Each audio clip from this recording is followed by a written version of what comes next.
been a while since I've been up on this pulpit. I think it was my grandfather's funeral, to be honest with you. So, go ahead and hit that one. There we go. Missionary trip. Just so people know, I had some quick questions. This is not a slideshow of our vacation. This was a working trip for sure. So hopefully by the end of this, everybody will have a better understanding of what Andy's all about. One of the things I look forward to during our Thursday night prayer meetings is the reading of the letters from the missionaries that we receive. It's always nice to hear what they're up to and give us a little bit more insight of what they're doing. And our friend Andy is no exception. His Kodiak updates are always interesting and packed full of stuff of what he's doing up there. That being said, the letters can only do so much. For those of us who have had an opportunity and been blessed to go on other mission trips, you can agree that firsthand experience sheds so much more light on their daily lives than could ever be put into a letter. Well, as you know, why I'm standing here, Lori and I had the privilege last week of visiting Andy on his home turf last week. Tonight I want to do my best to convey what we learned about Andy and his ministry, and then give you a taste of what his annual Camp Woody retreat is all about. It's kind of his staple annual big event, which is why he originally reached out to us in the first place. Back in March, he texted me and said that would Lori and I like to come up and help him with this retreat and try to recruit anybody else from the church as well. We were unsuccessful this year of getting anybody else, but maybe after tonight, next year might be on somebody's radar, or maybe after tonight you're like, I didn't go. We'll see. So let's get started. Anybody know this guy?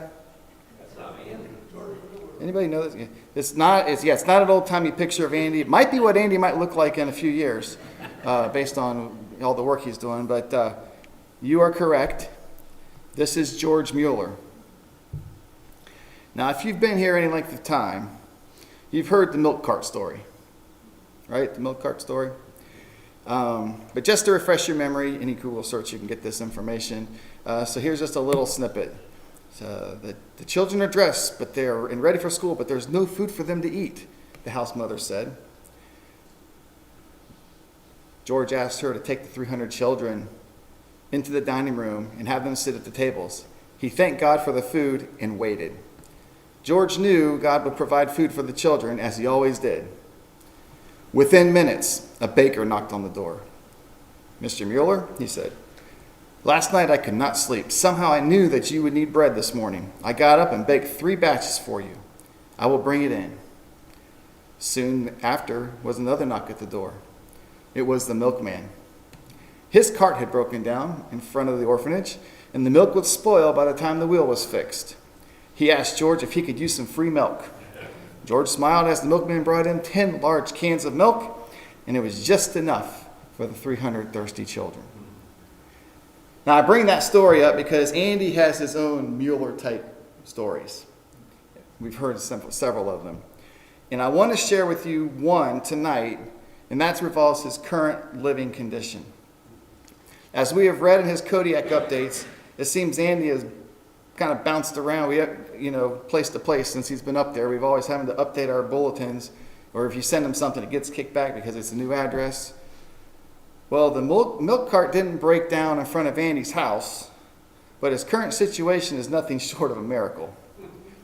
You see, this is where Andy's living today. It's a triplex, which he's got the middle. So when you see on that there, 1, 2, and there's one below. He's got the middle there.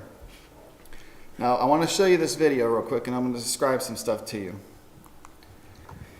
So this is Andy's there's new his house, and I wanted to give everybody a perspective on just how convenient this now is for him.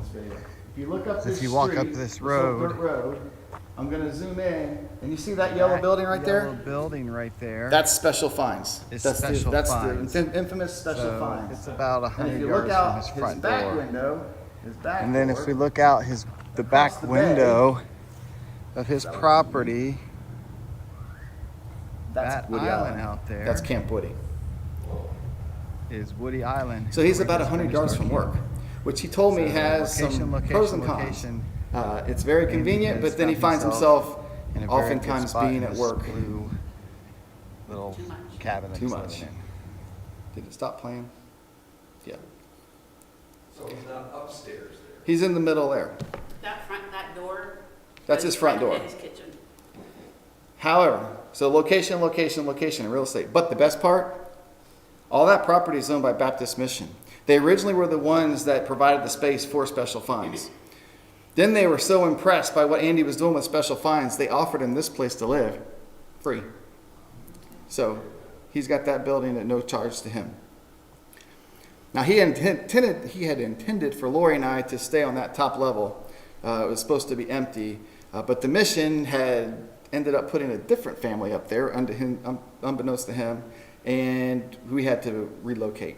However, this compound is a pretty good size working farm with several cabins. And right there. We stayed here. So we had our own little cabin, which was just a little walk down a path from where Andy was. And yes, I did say a farm compound. We're talking chickens and cows and goats and geese and miniature donkeys and horses, all that on our walk down to see Andy every day. One other thing was on that farm, an ice cream shop. And they specialized in goat milk ice cream. And so yes, we did try some, and you can't tell it's goat milk. Goat milk ice cream. Rocky Road.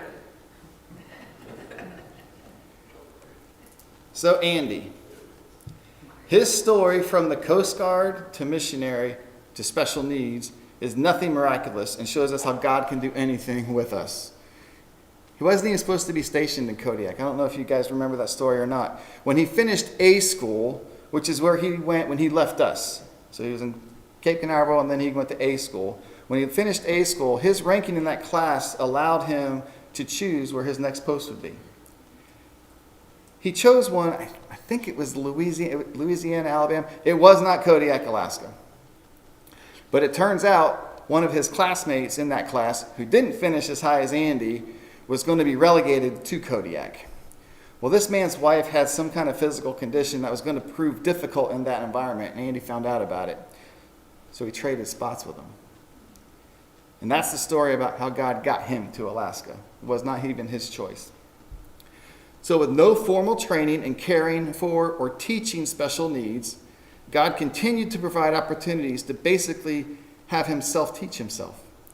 We were walking by a courthouse, and he made a comment to me, Andy did. He says, I'm in there quite a bit, Kodiak Courthouse.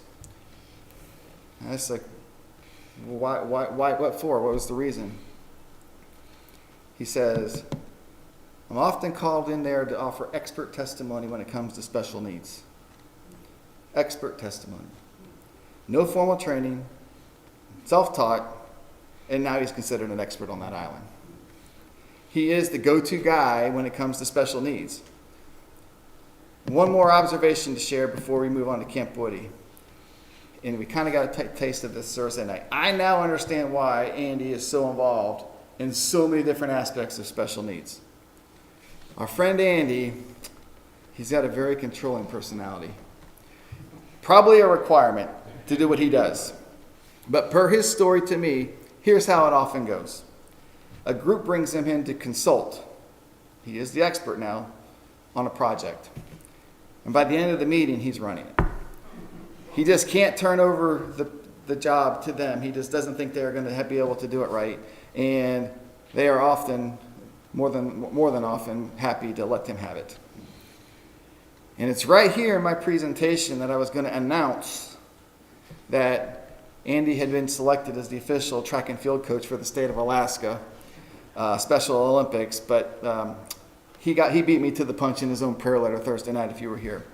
So again, Andy is not a track and field coach. He's never run track. He likes to run, but he did.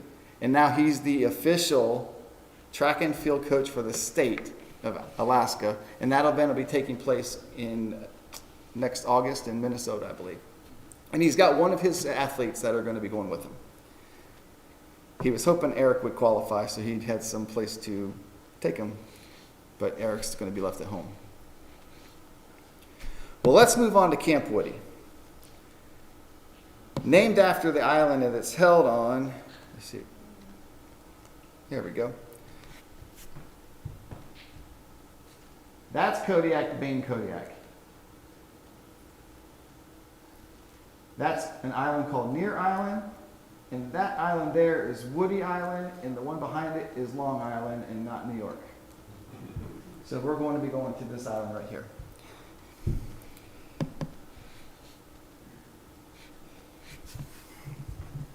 I was wanting to show you. We're going to load up on this boat dock right here, and we're going to traverse this little pathway, and then we're going to end up right there. So when you see the next couple of slides, that's your overview of where we're going. Maybe a mile, give or take. They said mile and a half. About a mile and a half. On the right there, Kevin, is still the largest Coast Guard base in the United States, am I right? I think it's off screen now. It's off screen, okay. Yeah, it's off screen. The airport is over here in the wall.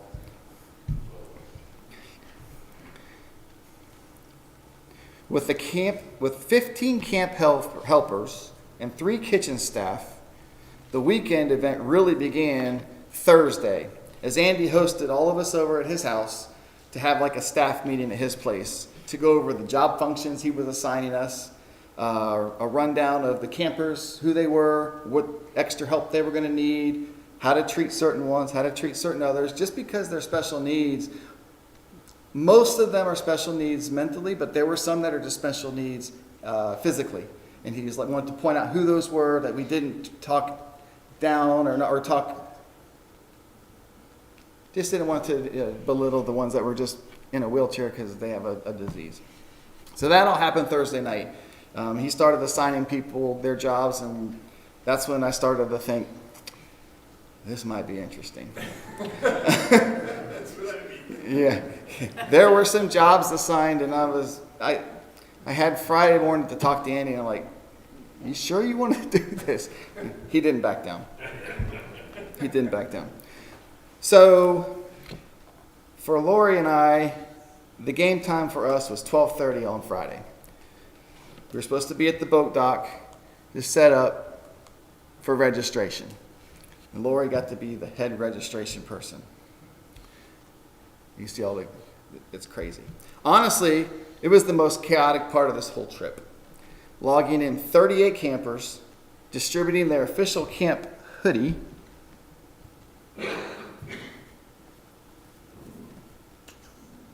in their appropriate size, which again, that didn't quite pan out right. Fitting them into a life jacket, keeping them from running off. It was a stressful start. Finally, everyone was set to board the boats and head to the island. So we had 3 boats. So in years past, he had one big boat that was given to him to take these kids to the island. That boat had been chartered out, and so he had, again, God provided 3 boats, no charge to him, to shuttle all these kids and us to the island.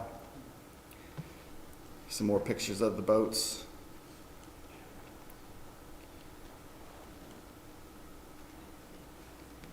Eric's on the left. We'll go through some. Yeah, whoa. I learned something about Woody Island. Guess what Woody Island doesn't have? Bears. A boat dock. So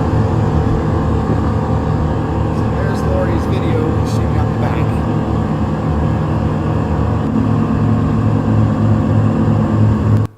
And so what did the boats do? They beached themselves. This reminded me, you ever watched the scenes of the World War II boats that were going into Normandy? Kind of like that, except we weren't getting mowed down by German gunfire. But we did plow right into the boat, right into the beach, and then the front of the boat's lowered down, and we came out, as you can see in that picture right there, and this picture is another picture of just beaching ourselves. It's quite a challenge because not everybody could walk off that just like you and I could. We had wheelchairs. We had people on crutches. We had just some people that were just unstable in their walking, and that was their way off the boat. Nobody got baptized that day. We got them off without getting anybody wet. But again, the one thing that Camp Woody is not is ADA accessible. The dining hall was down a flight of stairs, no elevator, no escalator, no nothing. It was there was a cerebral palsy girl, and she must have the upper body strength of. I mean, she was strong because she went up and down those stairs 4 or 5 times on this trip. And I mean, I was just like flabbergasted how well she was able to do that. So everybody gets off the boat.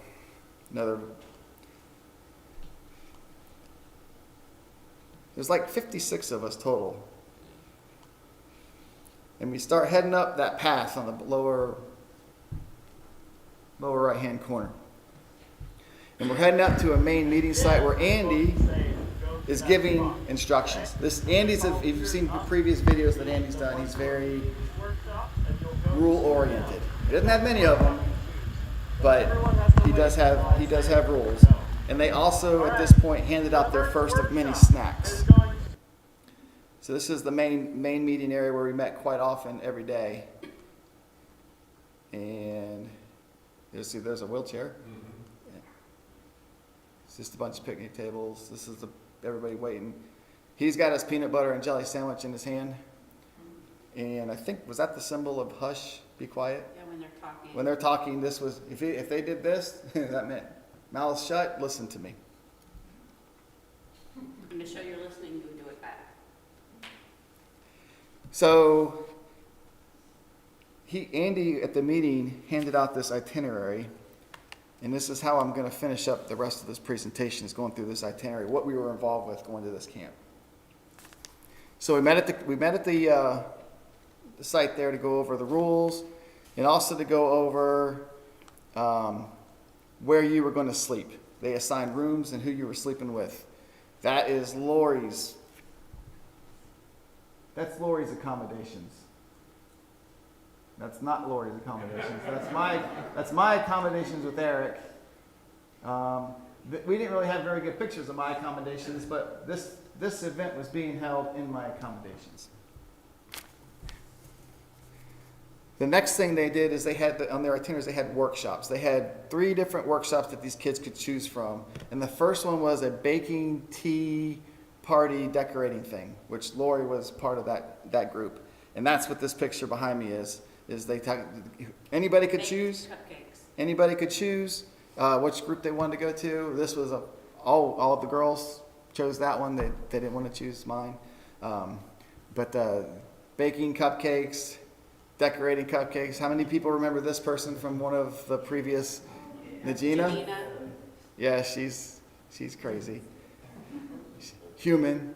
We're all just humans to her. My group was make a boat. So they had all these pieces of wood pre-cut, and it was probably the most popular. There was like 18 of the campers were in this group. It took forever. But they had pre-cut the boats, and then we glued them and drilled them together, and then they got to go out and sand them and paint them and stuff like that. And then the third workshop was they could go on a history tour of Woody Island. If they wanted to walk around and because that island's been a ministry there over 100, almost 100 years. I think it's not quite 100 years, but it's been there a long time. It's got a lot of history. So after the workshop, we had free time. Free time consisted of canoeing, or a beach day, or just sit at the camp. I had the canoeing. Eric and Richmond, before we even got there, were wanting to canoe with me. Richmond ended up dumping me for somebody else. That guy right there, that's Richmond, and the guy I got dumped for, Jeffrey. But we went canoeing. They wanted to dump me in the lake is what they wanted to do. So we got to take canoeing, and there's a story I want to tell you about this canoeing. It's canoeing and kayaking. And so this is like an hour. We had an hour and a half to do this. I was a little sore because I ended up canoeing with 2 different kids that didn't help. or actually worked against me, one of the two. But these are just different. This guy right here, this is Calvin. He had never been to anything Special Friends before. This is his first Special Friends experience, even on the Tuesday nights or whatever. And Calvin, he was a big kid, and nobody was available to pair off with him on the canoe. So it was kayak or wait, and they decided to put him in a kayak. And so they put him in the kayak and pushed him out. And the poor kid had never been in a kayak or a boat, probably for that matter. And he struggled so hard. He's in the lily pads right here. And I mean, I was feeling so bad for him because he just couldn't figure out how this thing worked. And so Eric and I were in a canoe. And I told Eric, I said, we're going to go over to Calvin and we're going to teach him how to kayak. And so that was a challenge to get him to understand. He's nonverbal. So to try to illustrate how to get this to work was very challenging. But by the end of this trip, by the end of this hour and a half, when they blew the whistle to get into the dock, he kayaked himself right to the boat dock by himself with no assistance and was able to pinpoint direct himself from being hung up in the lily pads to that. So I was like, it was a neat experience for me to have seen something happen right in front of my eyes, a transformation of the guy can kayak. The guy can kayak. Lori had a beach walk. And I'm not really sure what that entailed other than these pictures because I wasn't on it. But it was just the beach walk. We walked to the beach and they were allowed to pick up shells or just hang out. That's what we did. The one girl with her baby doll, she carried that doll the whole time. Her name is Kira. After the free time, we had our dinner. Then we had 3 kitchen staff on site that we brought over that were all part of Andy's team. We walked down there and the food was on the table and they said, go to your spot, don't touch the food. Not a very sanitary camp. That's one of Lori's hot buttons is wash your hands. Don't touch anybody else's food. After we ate, we went over to chapel. This is the first chapel. I wanted to show you the video.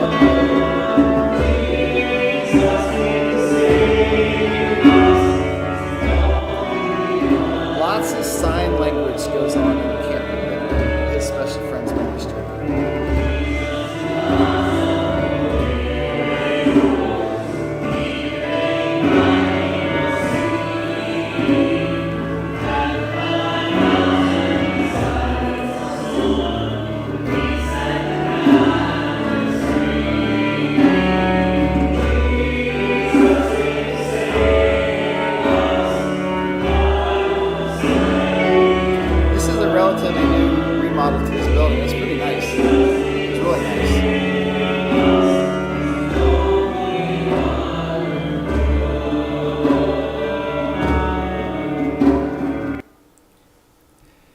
So the theme verse for Camp Woody this year was John 15:5.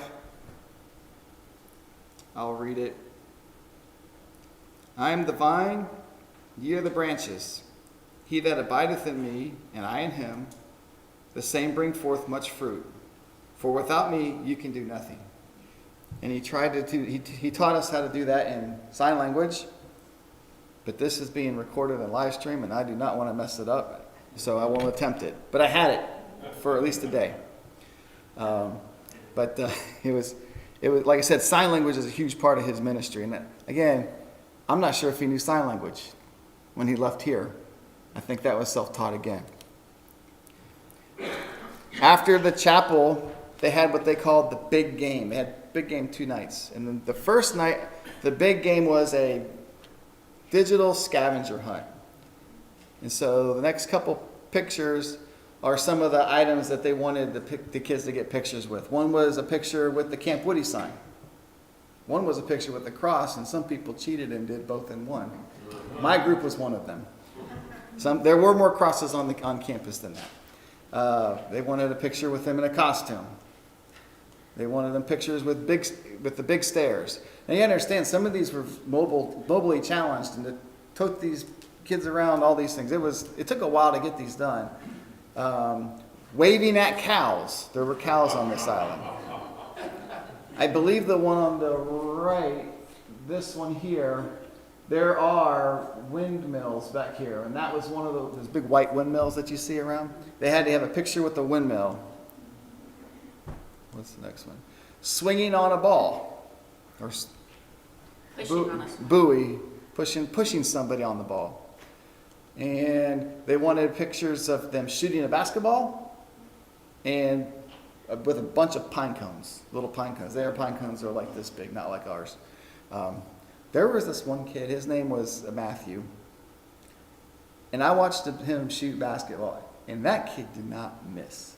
I mean, he shot that back. If there was free time, he had a basketball in his hand, and he was shooting baskets. Thought I had a different picture. He couldn't miss. So after the big game, we all got back, and I believe it was time to put them to bed. Now it looks pretty bright out there, but you understand, it didn't get dark. That was the problem. This is probably 9 o'clock. So we put them to bed. Based on last year, he said a lot of those the campers would get up early. Like roll call was really like 8:30 for breakfast. But he said a lot of them would get up early, and he said they would wake up everybody else. And so he had an idea that he was going to have an early risers club. And I said, well, Lori and I will volunteer because early risers is 7 a.m. That's 11 to us. So we'll be up. So we volunteered for early risers, and that was what this is. It's a bunch of people that just wanted to get up and be ready to go before 8:30 and let the sleepers sleep. So after breakfast, we went. Is that breakfast? I can't change it. That's breakfast. After breakfast, we went back to a second chapel. I meant to tell you the first chapel was about Zacchaeus, and the second chapel was for the Good Samaritan. And after the chapels, he assigned us to little small groups that we would go and try to explain the stories better. And he kind of pocketed them based on their retention capability. And so he gave, some of them, let's say like Richmond and some of the other ones, they could get the stories a little bit better than Eric and some of the other ones. And so he assigned me to the ones that I was going to have the most challenge with, which they got a little bit of it. And again, this was great for us because it definitely put us outside of our comfort zone. I've never done anything like this before. And I've never had to try to teach or just handle this community. So it was really neat. And so I think he wanted to give me the full experience in this. We had a second chapel. We didn't get any pictures of it. And they even had a Dropbox file where everybody could throw their pictures in, and we scourged that Dropbox for pictures, and some of these are those pictures, but nobody else had pictures of that second chapel either. But it happened. That's because no one had showers. I can go there real quick. Of the 56 people that were on that island, I could probably tell you that 16 of them, maybe, took showers. It's just one night, right? And we're going home that afternoon. We're going to eat, and It was hard to tie I up. was one of them that did not, and so was Lori. It was hard to tie up one bathroom and you had like 20 other people waiting to get in it, so. So after the second chapel, they had another big game. I needed a big game. And they made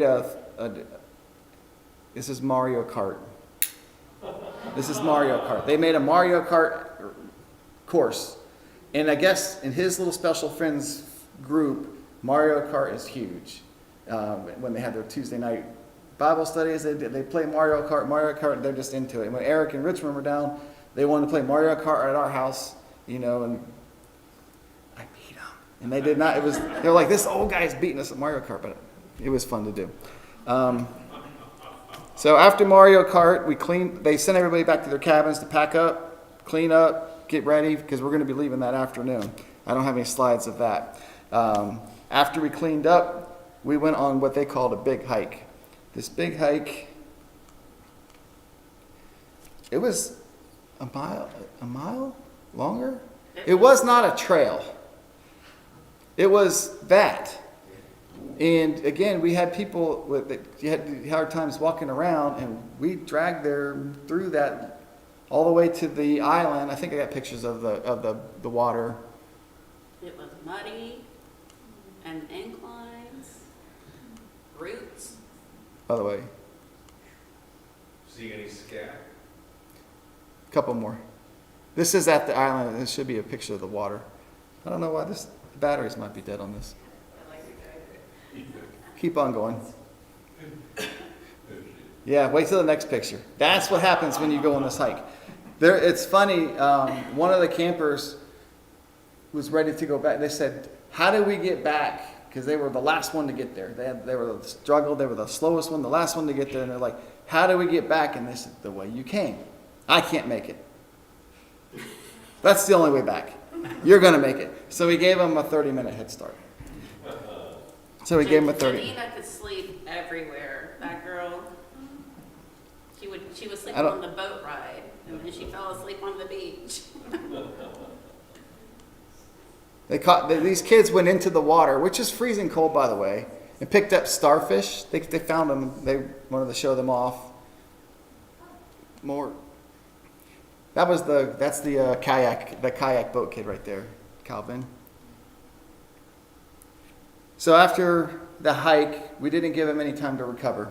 We went straight to this project that was called Posters, and everybody got into their small group that he assigned us earlier, and they gave a 18 by 24 poster, and the kids were supposed to draw, the campers were supposed to draw something that reflected the stories that they learned in chapel. And so those were quite interesting. Eric drew, well, he didn't really draw, he wrote. Eric likes superheroes. And so, all the superheroes were going to save the guy that got robbed in the Good Samaritan story. So he had Superman and Batman and Spider-Man, and that's what he was drawing on his poster. And we spun it to make sense when we had to present it. I don't know what I have left. Let's see. Save some generic slides, I think, left. More.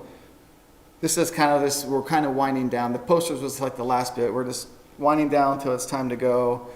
Gathered everybody together for the picture that you saw, if you saw his newsletter, of the campers. There's Eric again. One more. That one right there. There's the motley crew, if I ever did see one right there. Lori and I are in there. That side. Like I said, it was a big group. It was his largest Camp Woody to date. So he was excited about that. The last thing we did is we went down to that path and loaded up on the boat dock again. There's the boat dock. That was like 4 p.m. Saturday. Yeah, this is 4 o'clock. I think I got one more. Heading back. So as you can see, it was quite a packed schedule. Andy was telling me, he said, it's always said or always asked, why not 2 nights? That's a lot of work for one night. Then after camp is over, everybody has their answer. And so they stick to one night. It used to be no nights. It used to just be a day trip. And then they extended it to one night. And I really think that's probably where it's going to be. It needs to stay at about 1 night. You're just exhausted. You're on high alert from registration until the campers are picked up by their rides back at the boat dock. But it was a great pick. I got one more. Next pick. So we learned and experienced so much. I'll give you one more typical Andy story that we've read in his letters over and over again. This picture here, you see me, you see Eric, you see Lori, you see Andy. Yeah. You don't recognize the next guy. No. That guy's name is Caleb. Lori and I land in Kodiak, meet Andy in the huge airport, which is not this big as the building. And we walk out to his car, and I'm expecting to throw the bags in the back. Lori will sit in the back, I'll jump in the front. Well, there was somebody sitting in the front seat of his car. This guy. So I was like, oh, it must be a friend. They were out hiking before they picked us up. And he introduced himself. Oh, I'm Caleb. I was like, oh, I said, you friends of Andy? Yes. Yeah. How long you known Andy? A week. I was like, oh. So Camp Woody is not just Andy's thing. It's a mission with that Kodiak Baptist Missions. They have camps all summer long. Like they have high school, middle school, third through sixth graders. And I think the 3rd through 6th grade, Andy and Eric went out there to help with that one. And they met this guy. And they started talking about Andy's. And Caleb says, well, I'd like to help, but I ain't got no place to stay. So we were talking about roommates for Andy. He had one the whole time we were there. Him. Just met him. But so Caleb actually was from Fort Myers area, Florida. And he changed his flights so that he could go out and help at Camp Woody. But typical Andy form, he found himself another roommate temporarily. He should be back home by now. So I had asked Andy how he was doing support-wise. Just wanted to kind of see. I know a lot of missionaries they're always needing more support, and he told me that with his current living situation, which is a free place to live, and the support that he has, things are pretty good. Especially so with his special friends, he's not tied to the church up in Kodiak. He's his own thing. He just goes to that church, and because he goes to the church, they sometimes will support and help out. But it's not a church, the Kodiak church mission. And so he's his own thing, and because he's special friends and his own organization, he gets to apply for and qualifies for a lot of special grants, and he wins a lot of them. I think he just found out while we were up there. He won a $10,000 grant for something. And it's because of the way the organization is structured. So between the place of the living facilities and the situation and what he's got, plus those grants, he told me he was doing pretty good. But from our observation, being boots on the ground, like most missionaries, his focus is on others and maybe not himself, leading to some needs that he would probably never ask for, but we observed. Specifically his vehicle. It's in pretty bad shape. I think I got a picture of it.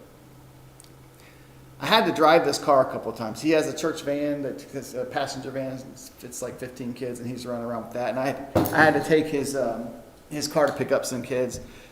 I was a nervous wreck driving this car. Every light on the dash is on. The left rear tire, and I told him this the whole time I was there, and it didn't matter. The left rear tire was at it was almost flat. There was a chunk taken out of the wheel in the right front, like a gash. And then if you can see it's hard to see, the steering column's missing. I mean, it's just, you can look right in there, see all the wires, it's just, but it gets him by, and he would never say, hey, I need another truck.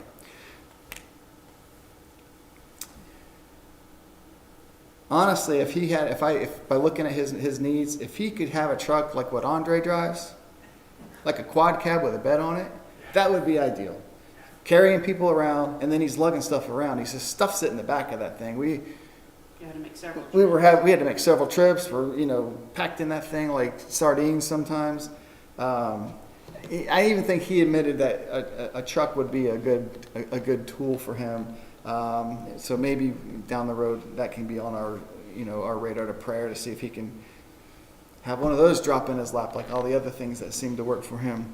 On a smaller scale, something a little bit more doable right now, a fresh pair of shoes. The guy goes through shoes like monthly. He's on them all the time. Shoes, socks. Lori put this in here. We may have witnessed some holiness in Andy pertaining to his clothing, in addition to his character. Fresh towels, fresh rags. Those needs that seem easy for us to get, but are expensive and usually bought when they are totally worn out for Andy, which we think that they are totally wore out right now. So the last picture. There's Andy. Those are just a few observations we made for caring for our missionaries' needs as he focuses on his ministry's needs. So that's about it. I'm sure there's quite a few details I left out, but we would have been here all night if I went hour by hour by hour. But if there was anything that I missed or lightly touched or didn't touch on, or if you had any questions on, now's the time to fire away, and we'll call it an evening. I hope that every one of you gets an opportunity to do a mission trip somewhere, some way. It's just, you come back with a different perspective on things. We've been on a few of them. Every one of them has been different. Third world countries. Japan is, I guess, a first world country. Special needs. There's just, they work so hard. They put it in the newsletter. We read them. We understand it. But and Bill and Bob can attest, the newsletters just don't, they do as good as they can do. But boots on the ground is what's the best. So what did we miss out on? Did I miss anything? Nope. You're good? So how many helpers were there besides that manage all those folks? There were 18 total. There's 15 that were there, and then 3 kitchen staff. How many came in from outside that you did? Caleb. However, again, like I said before, his mission is not tied to a church. He goes to a church, but it's not tied to a church. So there were, if you count Caleb's church and our church, there was a total of 5 churches represented in the group of helpers. So, like I said, 2 of them were the Florida ones from East Coast, and then Andy's church, and then there were 2 additional churches that sent people. The big guy that was leading the songs, he's from a different church. So it was a variety of people, but they all pulled together, and A couple of the helpers were specific, like paid helpers, because some of the special friends had extreme needs. So the state will, like through Medicare or something, the state, provides that, which was a point I meant to put in here and I didn't. Yes, his ministries to special needs kids, but he has access to a lot of people that aren't special needs as well. There was people there, Josiah and his wife, they took care of the man in the wheelchair. That was one of the ones, and she had the man in the wheelchair and he had Aaron. A Down syndrome camper. They are not special needs. They are also not Christians. They are state employees. But they had to sit there and go through that entire camp the whole time. And this isn't just an isolated thing. They're with them at all the other Special Friends events as well. So Andy is pounding them with the gospel as well as the Special Friends with the gospel. So he's getting a variety of people to approach just because these doors that are opened by having Special Friends. But yeah, there was 15. 2 of them were not church affiliated of the 15.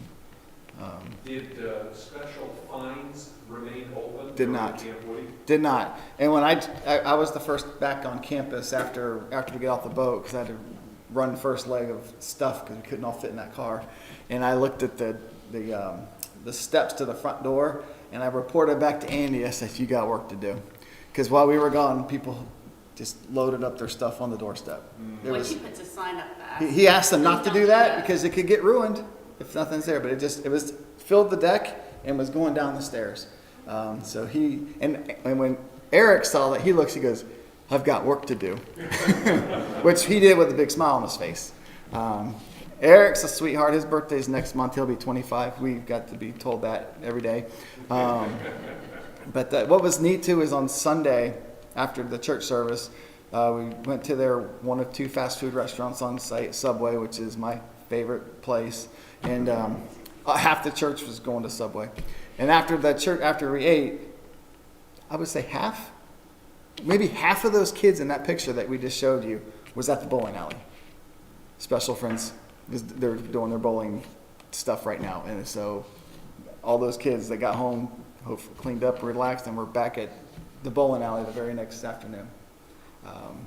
So it was kind of neat to see them again one more time. So I think that's pretty comprehensive of what we went through. It was a work trip.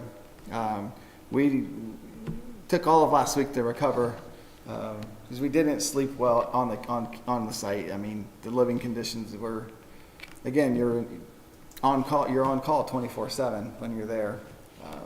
I bunked with there's 4 people in my room. I tried to get the bottom bunk, but the guy that couldn't walk got the bottom bunk, so I let him have it. I was like, that's fair. You can have the bottom bunk. I'll climb.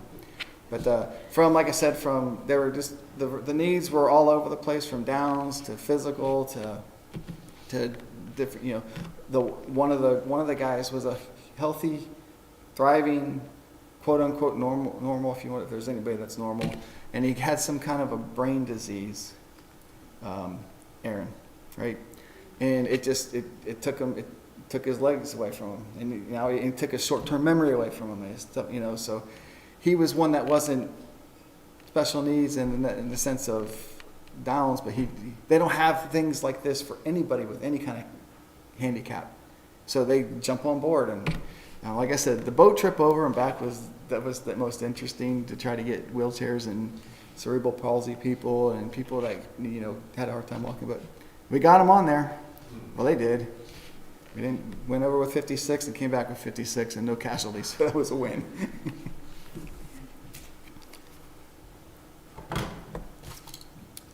We good? That's all I got. Paul, if you're going to finish this off with a song? Let's all stand.